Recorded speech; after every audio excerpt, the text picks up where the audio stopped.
ইরানের president Masoud পেজেশকিয়ানের সম্প্রতি সামাজিক যোগাযোগ মাধ্যমে দেয়া এক পোস্ট নতুন করে জন্ম দিয়েছে বিতর্কের। প্রেসিডেন্ট পেজেশকিয়ান স্পষ্ট জানিয়েছেন, তিনটি প্রধান কারণে শান্তি আলোচনা এখন গভীর সংকটে।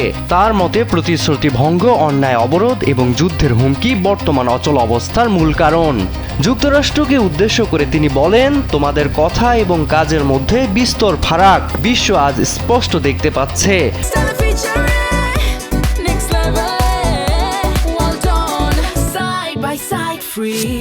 পরিস্থিতি আরো জটিল করে তুলেছেন ইরানের পার্লামেন্ট স্পিকার মোহাম্মদ বাঘের গালিবাফ। তিনি বলেন, নৌ অবরোধ না উঠলে এবং ইসরায়েল আগ্রাসন বন্ধ না হলে হরমুজ প্রণালী পুনরায় খুলে দেওয়া সম্ভব নয়। মনে রাখবেন, এই প্রণালী দিয়ে বিশ্বের সিংহভাগ জ্বালানি তেল পরিবাহিত হয়। এটি বন্ধ থাকা মানে বিশ্ব বাজারে তেলের দাম হু হু করে বেড়ে যাওয়া এবং চরম অর্থনৈতিক মন্দা। গেল 28 ফেব্রুয়ারি যুক্তরাষ্ট্র ও ইসরায়েলি হামলার পর থেকেই এই সংঘাতের শুরু।